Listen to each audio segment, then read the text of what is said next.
Cold fronts, thunderstorms from time to time, and little shots of dry air in between those fronts. That pretty much defines the pattern for the next 7 days or so in the Northeast. Back through the Great Lakes, we've got the potential for flash flooding later tonight and tomorrow in parts of the Tennessee Valley and Southeast, and also up in parts of the plains, as we have a couple of areas of severe weather to look at. And of course, this is a special day It because is. it is, yes, it's Wednesday, the 2nd of August, 2023, and it's special because it's Joe Rayo's birthday, everybody. He made another full trip around the sun, and somehow he didn't get sunburn. I don't know how the man does it. That's all coming up tonight on the Joe and Joe Weather Show, which is brought to you by Omni True Value Hardware at 1226 North Wellwood Avenue in West Babylon, New York. Your go-to place for topsoil mulch and sand. And if you need some things to make sure if there's a tropical storm or a hurricane, you're prepared, you can get it at Omni. 631-756-1125 is the phone number for the best prices in town, and the website is OmniTrueValue.com. and of course, our affiliate Tempest by WeatherFlow. Get the revolutionary Tempest weather system and join the fastest growing observing weather network on the planet. It's getting bigger and bigger by the day. The link is pinned to the top of the chat board. It's also on the descriptor to this video. And of course, if you do decide to make any purchases on the website, be it the weather station or any of the other wonderful electronics that they have, weather electronics and weather fashion, use the coupon code I want a weather station. And if you do, you'll get 10% off. 10%, Joe. yes, Yes. 10%. So you ticked off another number. Yeah. You managed it to 67.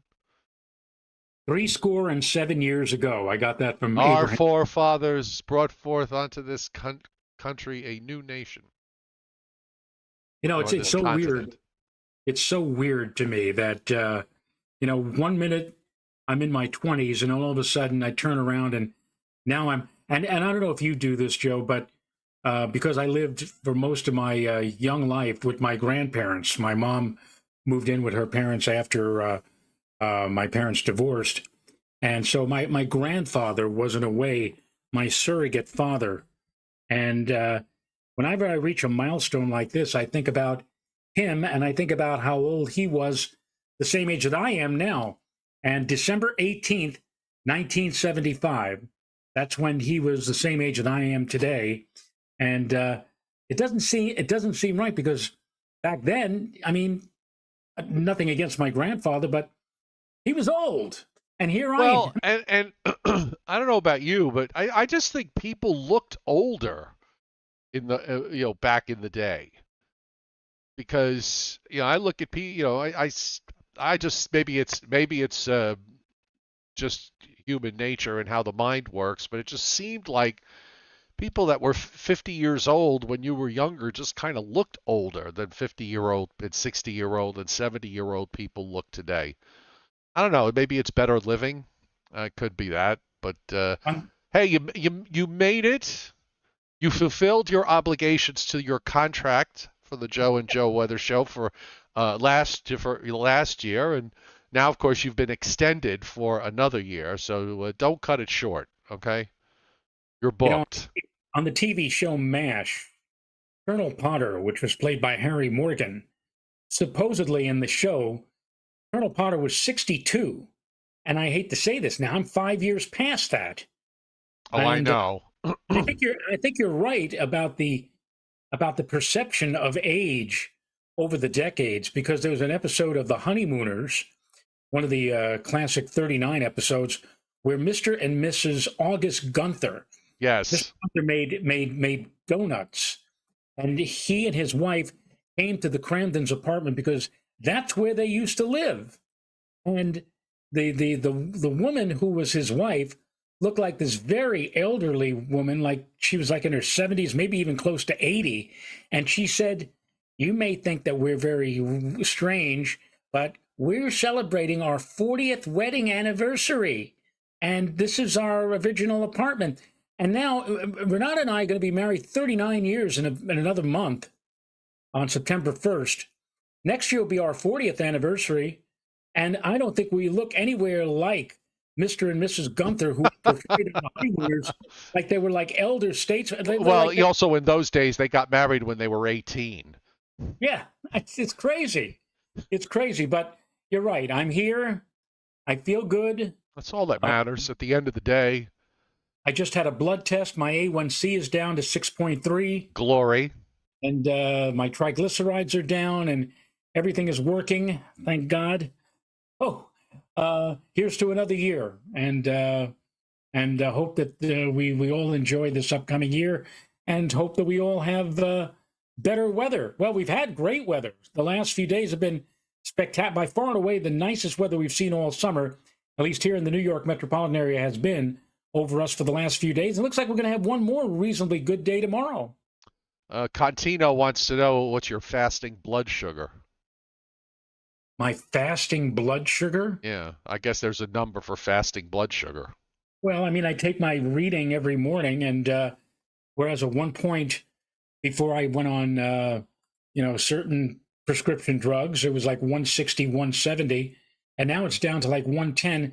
And every so often, I mean, a couple of times in the last month, I've seen it gone down to like 93 and 81. I mean, so whatever I'm taking, well, I know what I'm taking.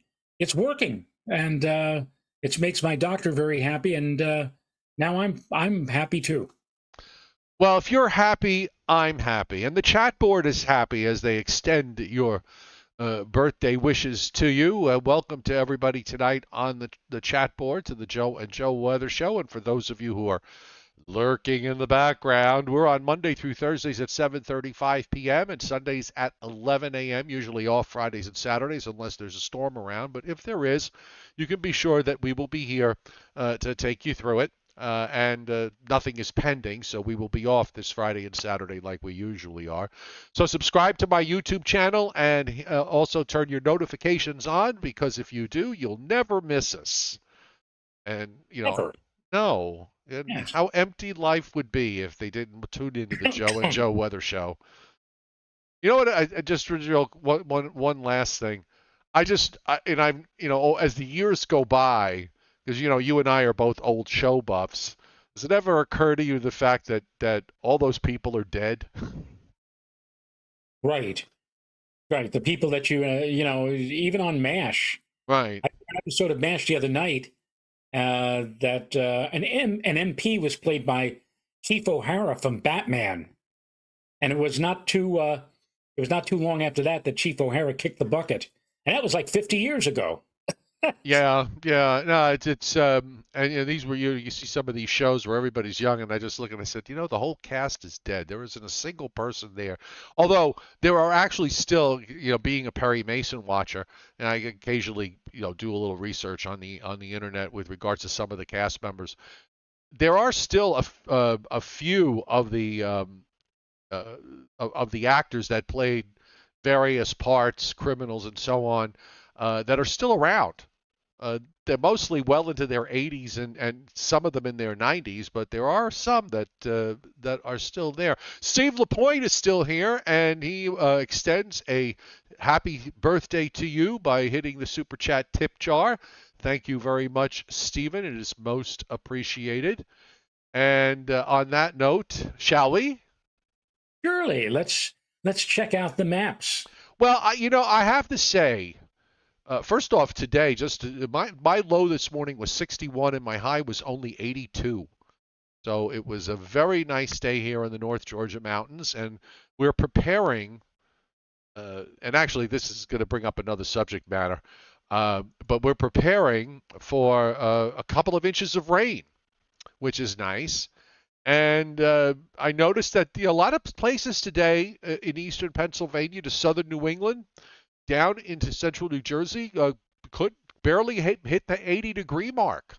And the dew points were in the beautifully comfortable low and middle 50s and even a few upper 40s. The core of that dry air mass, Joe, is sitting right overhead. And I was looking ahead for tomorrow. Yeah, the dew points do come up a little bit tomorrow, but in a lot of places, they're going to be under 60, which will probably you might if you're really sensitive, you'll probably feel it a little, slightly more humid, but by no means would I call it uncomfortable or oppressive for tomorrow. Well, we got down to 54 here in Putnam Valley this morning, and tomorrow the anticipation is that we'll have one more or one last cool, not cool, but one last tolerable day. The dew points tomorrow will be somewhere in the upper 50s to near 60, and then we'll take a big jump into the mid 60s, maybe even mid to upper 60s on Friday. But then it looks like we have a weather system moving through, a few showers, maybe a thunderstorm late on Friday into Friday night, and then whatever shower activity is around will be leaving first thing Saturday morning. The humidity and dew points will be dropping again, and overall, this weekend looks to be another nice, comfortable weekend. Probably Saturday, the better of the 2 days with sunnier skies. I think we're going to see more in the way of clouds when we get to Sunday. Now, I would just point out though, this next dry air mass is going to have a tougher time penetrating further south because we don't have northwest winds aloft. We have more of a west wind. So if you're south of 40 degrees north, let's say the southern half of New Jersey, southern Pennsylvania, and points southward, you probably won't see the dew points drop all that much with this air mass. Now, if you go in the other direction and you head north, if you go up into upstate New York, if you go up into New England, it's going to be really nice and very comfortable. So it's just this next shot is just not as robust as the last one. And in the southeast today, of course, Central and South Georgia made upper 80s to around 90. It was mostly 80s in the Carolinas, but the dew points weren't too bad. Actually, dew points in North Carolina were down in the upper 50s, and the dew points in South Carolina in some places were down in the low 60s. That's going to change tonight and tomorrow as we got this area of rain that's going to be coming through. And reasonable dew points are now disappearing across parts of the Ohio Valley and back up into the Great Lakes, where we're seeing dew points climb up into the upper 60s, and in some parts of the northern plains, you get into Iowa and points north and west. We've got dew points that have actually climbed up above 70. So there is humid air somewhere, and of course, it was another hot day. It is now coming to a close, but 100-degree highs pushing up into southern Kansas, almost everybody in Oklahoma. Except for the immediate coast, the whole just about the whole state of Texas was over 100 today, and that's where the extreme heat was. Also, that extended into parts of Mississippi and Alabama, where it was in the mid to upper 90s. I called my mother this afternoon. It was 98 in Tupelo, Mississippi today, so it was definitely hot. And numbers are a little tamer in the Southwest. They're over 100, but they're mostly under 105 or less in most places. Not all. Some places a little higher, but most places are actually under 105, which is an accomplishment. A few 110s when you get into Southern California and the deserts there, but nothing really to worry about. And then up in Canada, another dry high there in what is that, Saskatchewan? What is it? I can't see what. Well, what is it? It's British Columbia, Alberta, and then Saskatchewan. So the highs on the H is on the Alberta side, but the isobar stretches across both provinces. That's the next air mass that comes down behind this long trailing cold front that they've got drawn from Hudson Bay down to the borders of U.S. and North Dakota and Montana. So most of that push is going to be, again, more to the east this time around than to the south. On the satellite loop tonight, not a whole lot going on. Certainly not in the east. There's not much of anything in terms of showers and thunderstorms. There was some hazy smoke today from Ohio and western Pennsylvania, mostly to the southeast. Southern PA got into some of it. into Virginia and North Carolina. You see that milky white with the higher cloud tops over that. The milky white's the smoke. The higher tops obviously are clouds. And then you can see this area of clouds from Iowa down into northern Georgia that's moving southeastward. And it is from this that we're going to see some rain. And we've got the monsoon going here in the southwest with showers and thunderstorms and parts, a lot of lightning strikes in New Mexico, up into Colorado, Utah, and the northern half of Arizona, but not the southern half. The radar tonight in the east, Joe, there's not a thing. It's absolutely, there's a couple of stray showers in western Virginia, and then you can see this area of rain that is crossing Missouri now and into Illinois, southern Illinois, and that's going to be moving southeast, and that's going to bring some areas are going to get some substantial rains out of this. They're forecasting anywhere from an inch and a half to 2 to 3 quarters from my little town here up in North Georgia. And it looks like right now that while the overall pattern does not look like anything like what we saw during July, where it seemed like almost every day was exceedingly humid. Every day we had some kind of chance for shower or thunderstorm activity. But it looks like, Joe, that even as we move into Friday and the threat exists for some wet weather here, it does not look like anything that we really can't handle. In fact, the marginal risk for flooding is actually north of the tri-state area on Friday or late Friday and Friday night.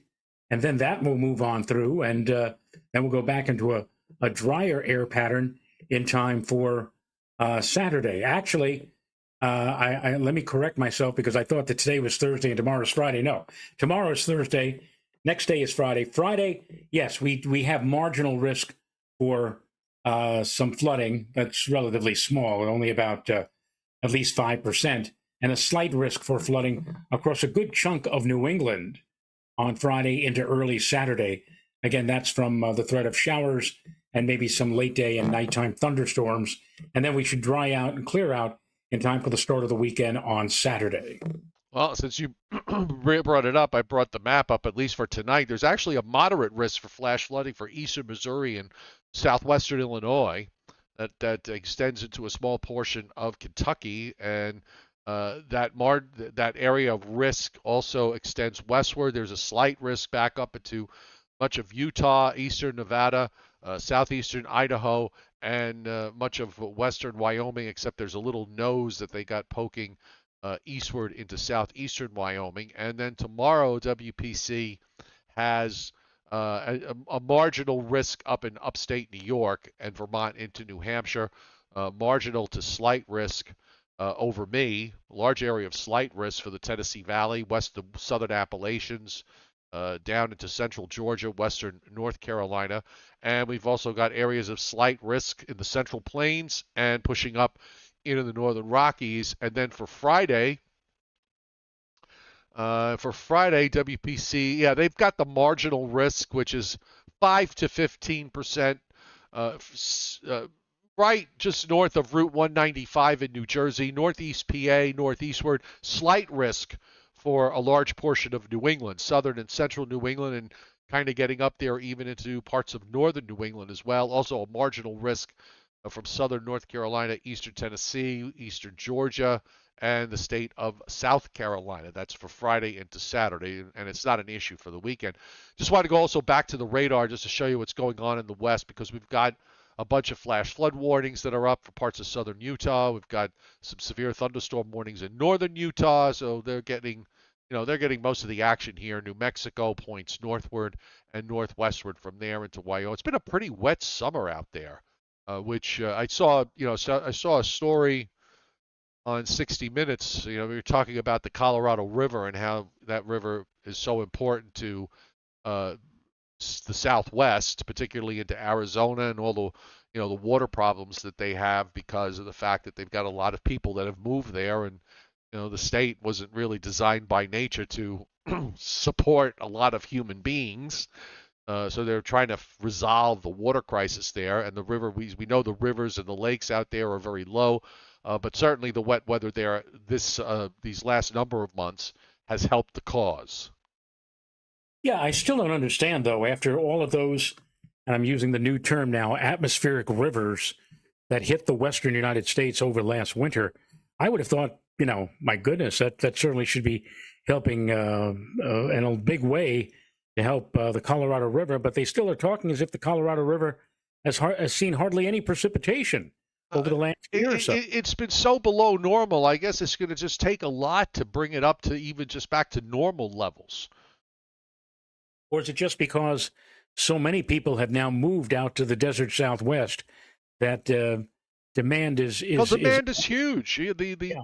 They're tapping water from underground. I mean these these sources were just not meant. The population growth is there has been astounding, and they gotta figure out what they're gonna these people are gonna live there. They're gonna need water.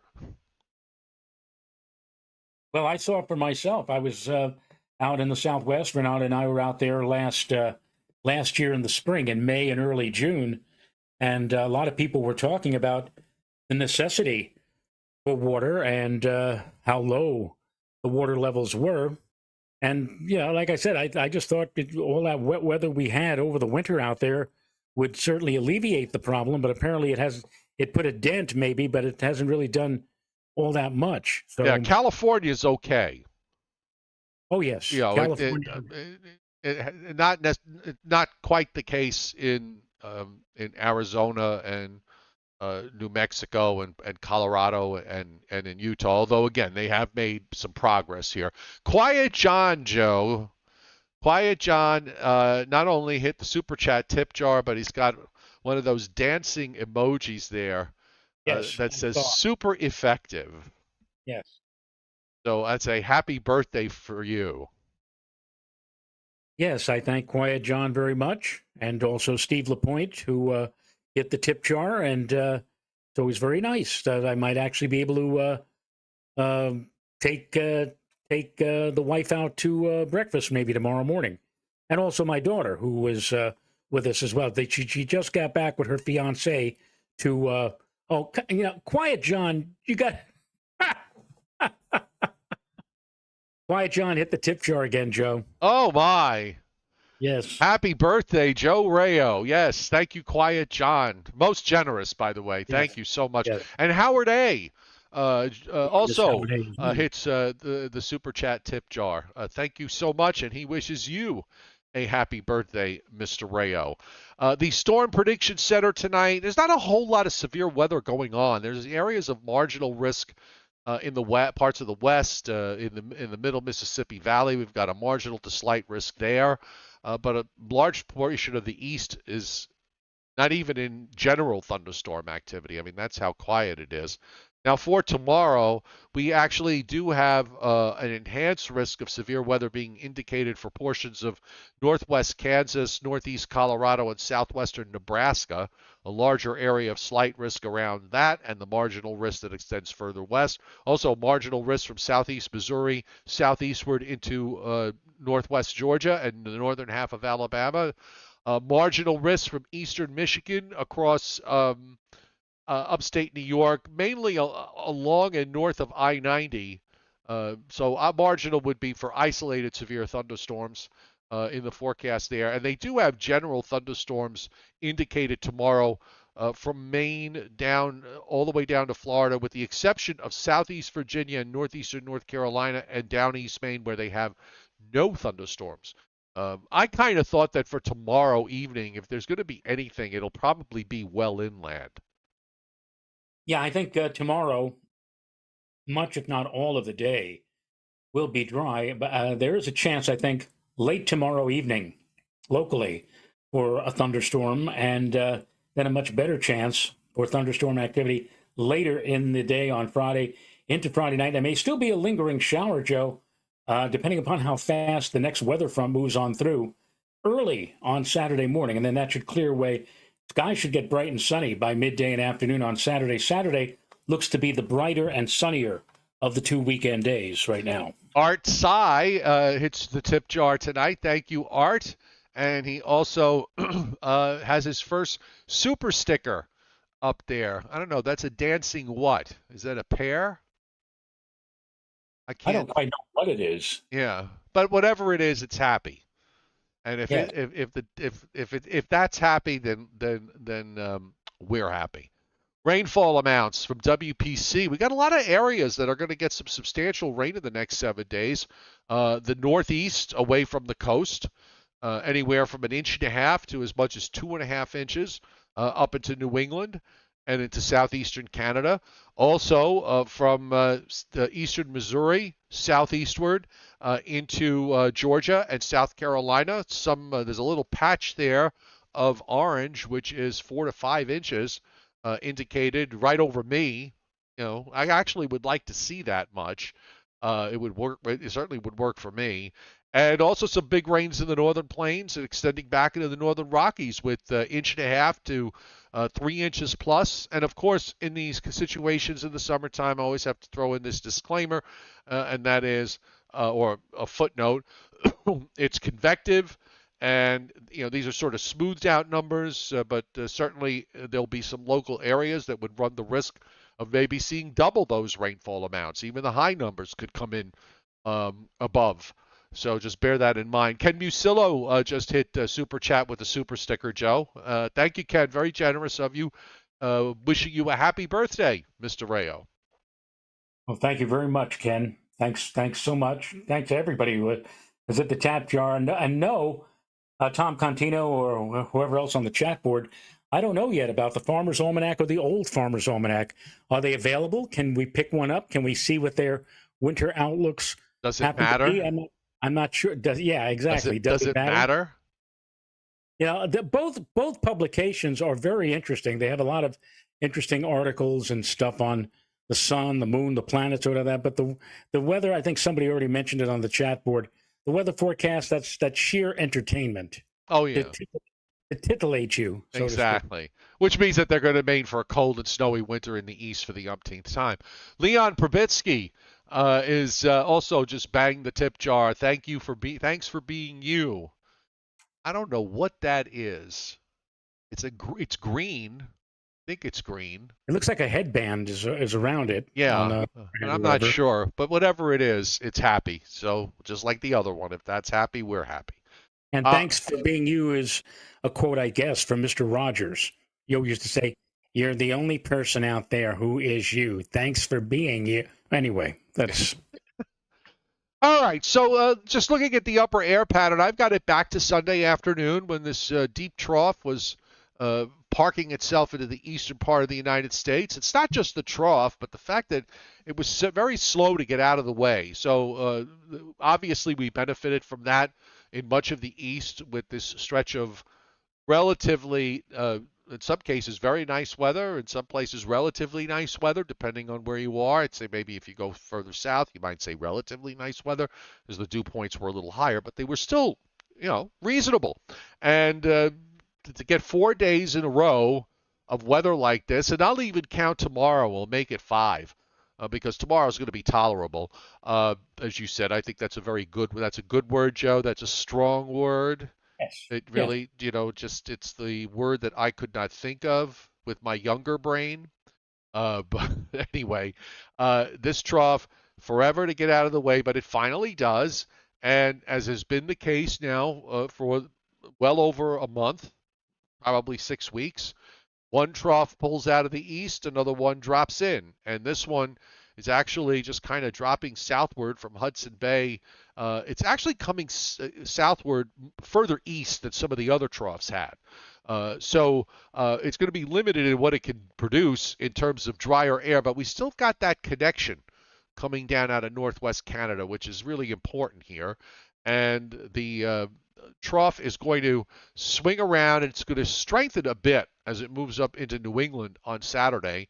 See that little upper low that forms southeastern Canada, and then that lifts out, and lo and behold, guess what? You got another one. And, this one actually winds up, this next one, this is for Tuesday night, actually extends itself fairly far down south, bringing the westerlies all the way down into southern Georgia and North Florida.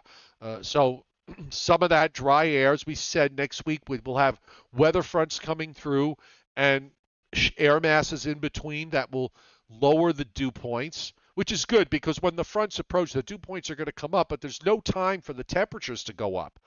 And once that trough pulls out, guess what? There's another one. There's another strong upper low from Lake Winnipeg that's forecast to move eastward into eastern Canada.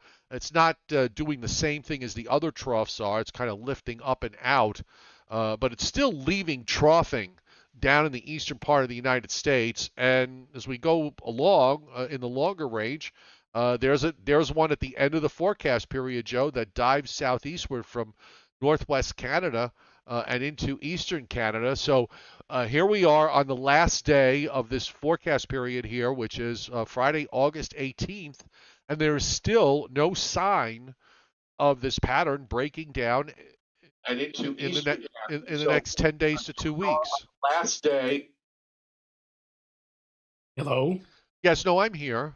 Oh, okay. I thought you loved what I said so much that you needed to replay it again. Oh, no. No, okay, that was just checking. So bottom line is the pattern's going to stay the same. You know, it would be a real shame if we hold this pattern into September. Then these air masses coming down are going to get nice and robust in terms of coolness and the amount of dry air. Of course, that'll be the time when we'll go into the ridge position in the eastern part of the United States. Well, that would be nice. I'd love a cool and refreshing weather pattern as we move into, because for the longest stretch of time, Joe, we had fall or autumn seasons that were on the warm side, and Delayed. Delayed, yes, and it never really felt in October or even into November like fall was here and then all of a sudden the boom was dropped on us in December. So it would be nice to ease into fall weather in September and October the way we should. So maybe we'll see that this year. All right, weather front so as we said, tomorrow in the east looks okay up and down the coastal plain. You can see there's some showers and storms tomorrow morning up in western New York, and also that area of rain I talked about for coming out of the Mississippi Valley and heading into the southeast, and it looks like it holds together when it gets to me, which is nice. It'll save me from having to go out with the hose. But not a whole lot in the afternoon and evening. Again, it might be, if anything forms, you can see where the models have it, mostly well up into upstate New York and up into Vermont, New Hampshire. Friday, the front and trough will be waiting to move through, so that might fire up some showers and thunderstorms. SPC for Friday, I don't think I went to Friday, but I'll go back now. SPC for Friday does have a marginal risk indicated for north central and northeast PA, just kind of nudging into northwest New Jersey and in the Hudson Valley north of Route 84 and points northward. I suppose it's possible that they could wind up making that a little bit bigger, but I'm not really over. It's funny because this was shown by the models for this coming Friday days and days and days ago to be some sort of vigorous powerhouse system, and now it's really kind of backed off. I'm just not. I don't seem to. I'm not getting worked up over the idea that it's going to be anything more than that for Friday. Well, don't forget that the folks over at WPC have placed much of New England, although that zone of marginal doesn't encompass much of New England, under a slight risk of flooding. So they're still getting, playing their hands, so to speak, and figuring out exactly where everything is going to be. But yeah, there's a chance that later Friday and Friday night, it may be a bit on the wet side for some parts of the Northeast, and we'll certainly monitor that for you. We'll certainly have a better handle on this tomorrow. And we're not going to be on Friday, but at the moment, this doesn't seem to warrant a reason to go on Friday, aside from the fact that we'll just simply tell you that, yeah, there's a chance for some showery weather. And maybe thundery weather later Friday and Friday night. Storms in the western plains Thursday night, showers in the downpours in parts of the southeast. And then you see on Friday with that front, you got some development there. But once that goes out, and I agree with you, there'll probably be some leftover clouds and maybe some leftover humidity early in the day Saturday, but we should see that improve as the day wears on. You just have a kind of a quick high that moves in and starts to move out on Sunday. you already have the wind going more to the southeast on Sunday. And then here comes the next cold front for Monday with some showers and thunderstorms late Monday afternoon and evening. We'll probably also, again, on this run, it wants to hang the front up and maybe make some more showers and storms possible near the coast on Tuesday. We'll have to see if that's correct.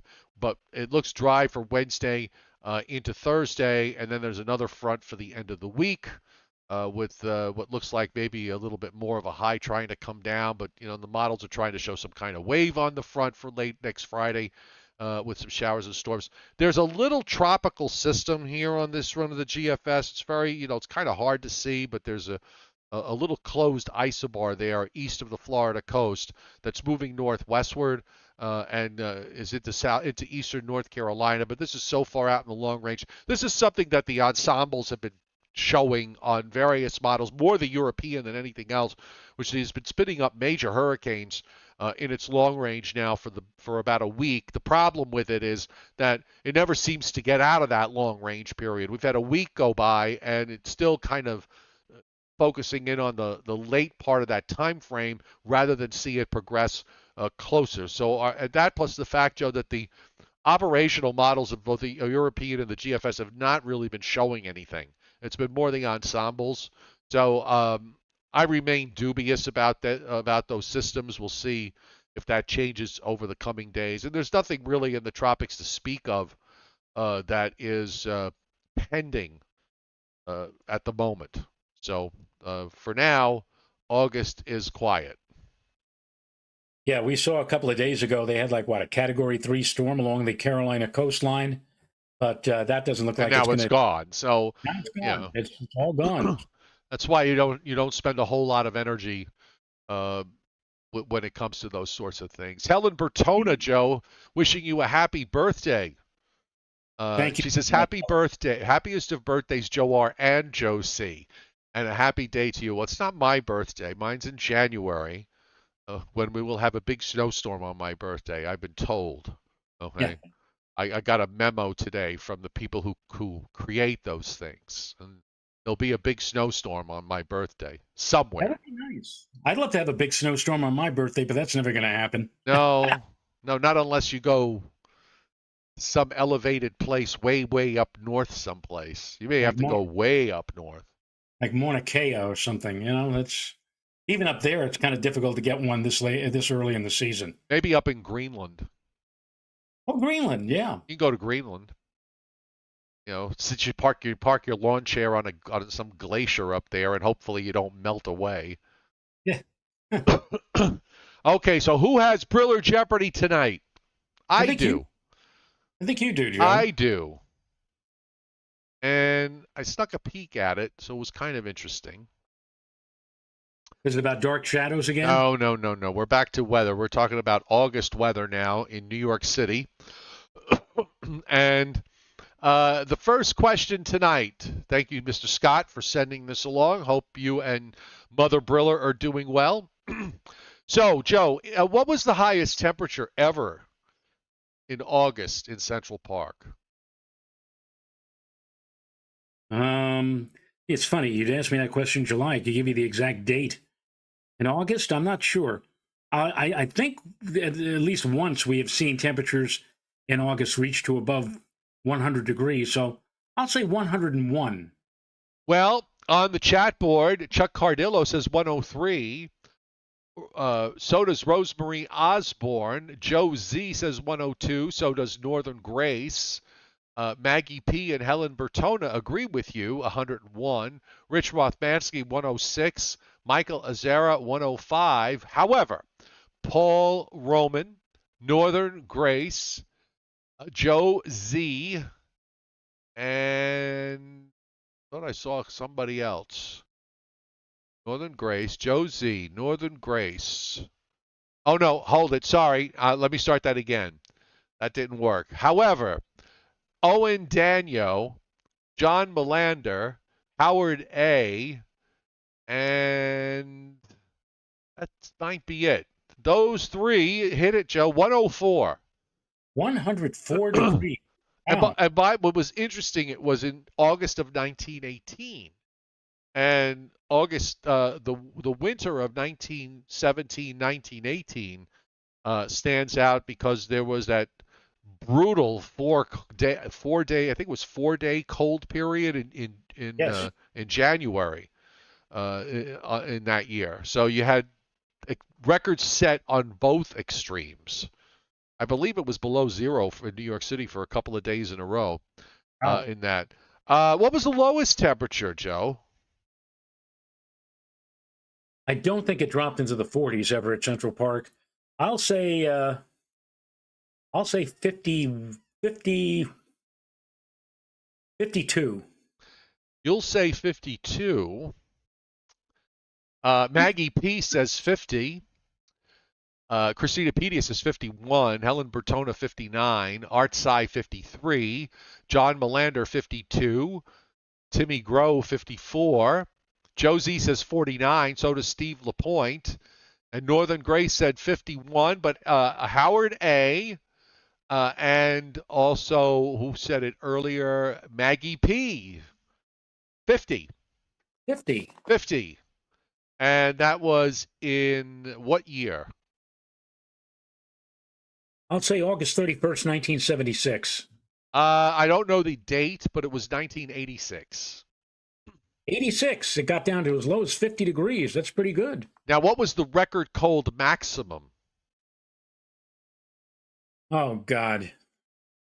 All right. The record, in other words, the record low high for the month. I'll say 55. You'll say 55. Well, let's see what the folks on the chat board says. David Carter says 61. Tyler Fienga says 57. Josie says 54. John Melander has hit it. 59. Joe, 59. I don't have the date. Oh, the year, though. It was 2007 that happened. 59. So it wasn't that long ago, really. Now, what was the most rain ever recorded in the month of August? I'm going to say it was with the year that both Hurricane Irene, or Tropical Storm Irene, and then a few days later, Tropical Storm Lee came by. I'm going to go with I'm going to say like 11 inches of rain. You're going to say 11 inches of rain. Right. Let's see. John Melander says 8. Steve LaPointe 7. Art Size is 12.85. Tyler Fienga 8.22. Christina Pedia 6. Norm Roberts 20. William Uber 14. Timmy Grove 14 and a quarter. Actually, the answer is, well, you got the year right, 2011, 18.95 inches. Wow. Okay. Wow. Now, what tropical system accounted for what? Well, you will know the answer to this because you've already given it. The tropical system that accounted for 1/3 of the month's rainfall. Well, that would have to be Irene. And then you would have to be correct. 6.87 from Irene. Tool time with Tierney has just hit the chat board. He says, thanks, guys, for bringing this weather nerd a bit of fun every time I can't catch you live. I appreciate your expertise and knowledge. Thank you, Tool Time with Tierney.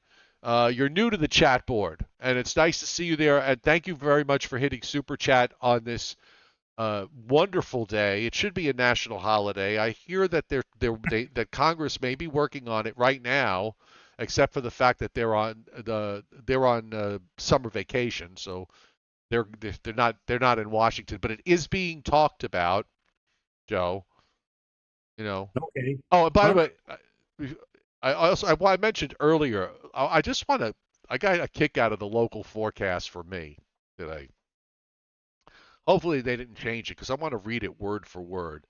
So this is the digital forecast from the Weather Service, and I know that the computer, does whatever it does, however they do this stuff. But this is for Blairsville, Georgia. If you go to Atlanta's Weather Service page, it's in the northeast corner. You'll see it. We're on the map. The town is on the map. So, all right. So this is what they have, and they actually changed it a little bit. So tonight they have a 30% chance of showers and thunderstorms mainly after 3 a.m. Okay, I don't have a problem with that. Mostly cloudy, a low around 67, southeast wind 5 to 10 miles per hour. Now here's where I just kind of scratched my head asking myself why the difference. So they have showers and thunderstorms likely before 1 p.m. And on the earlier forecast that I saw before the show, it had 2 p.m. Now it's 1 p.m. Showers and thunderstorms likely before 1 p.m.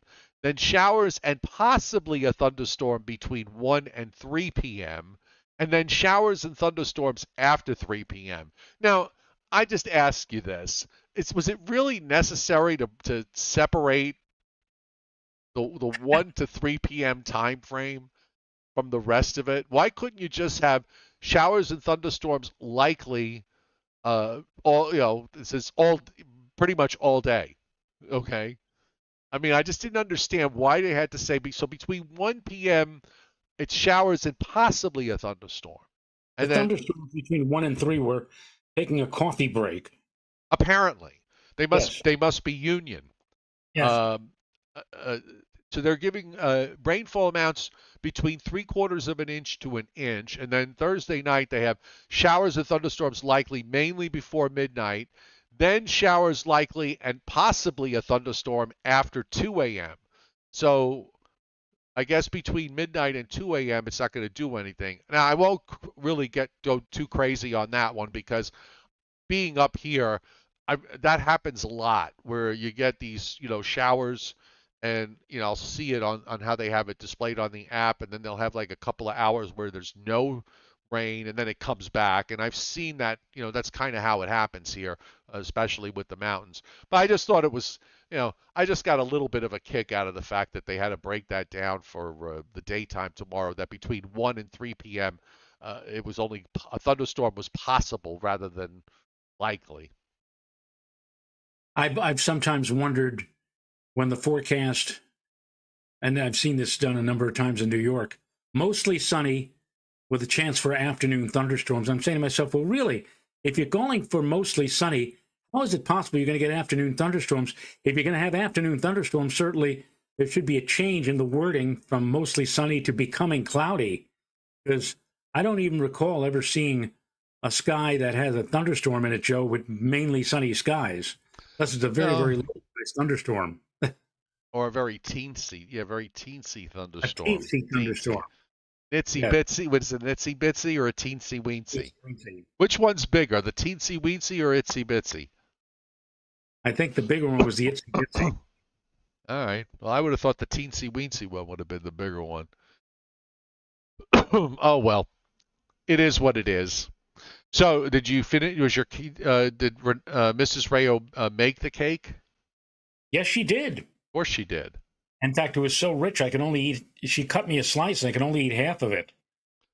And I reminded her about the cake she made for you.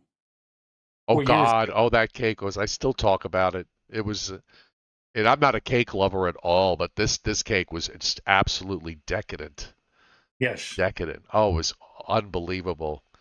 It had more. It had. I forgot how many sticks of butter it had in there, but it was a lot. It was a lot. It was a lot. It was a butter. It was a butter pecan cake. It was unreal how good it was. It actually came up on my Facebook memories a couple of days ago. Because she made it, I think, a couple of days before my birthday, and I brought it in to Fios One. Remember that thing weighed a ton. Yes. And it was so. I usually am not one to eat sweet stuff, but I love pecans, and of course I adore butter. But this cake was out of this world. Yep. It really was, and I thank her for that joy that she brought me. For that day when you brought in that cake. Thank you. Yeah. Yes. All right, so I guess we'll wrap it up for tonight, and that means that we have to remind everybody that the Joe and Joe Weather Show is brought to you by Tempest by WeatherFlow. Get the revolutionary Tempest weather system and join the fastest growing observing weather network on the planet. The link is pinned to the top of the chat board. It's also on the descriptor to this video, and use the coupon code IWANTAWeatherStation for anything you purchase on their website, because if you do, what do you get, Mr. Rayo? 10% off. Which I'm sure you would like 10% off your age right now and cut off 6.7 years, correct? Love to do that. By Would the be way, nice. on the chat board, Renata says, "I made this. This is the cake that she made today. She made a chocolate cake with chocolate whipped cream frosting. Oh, wow. Sounds really delicious. Yum yum." And Omni True Value Hardware at 1226 North Wellwood Avenue in West Babylon, New York, serving the entire New York, New Jersey, Connecticut tri-state area. Your go-to place this hurricane season in case you need anything to get you through a tropical storm, in case we get one. 631-756-1125 for the best prices in town. And as only Joe Rayo can say, the website is OmniTrueValue.com. And we want to thank everybody who hit the chat board tonight, starting with Howard A., then Steve LaPointe, Quiet John, who certainly makes his mark tonight, not just one, but 2 times he hit the chat board in rather big ways. Art Sy, Ken Musillo, Tool Time with Tierney, Leon Probitsky, and Helen Bertona. Thank all of you again for hitting the chat board tonight on my birthday. Latex Dreams. I am not a surfer. I have a nice tan because I work in my yard every day. So I am a gardener. Besides, it's kind of hard to surf here in the mountains. Yeah. You know, unless I find a waterfall. There's plenty of waterfalls around here, but I wouldn't recommend going over them in a paper bag. Okay. We'll just leave it at that. All right. So we'll be back tomorrow night at 7:35. We hope to see everybody then. So have a good night. Nighty night. Nighty night.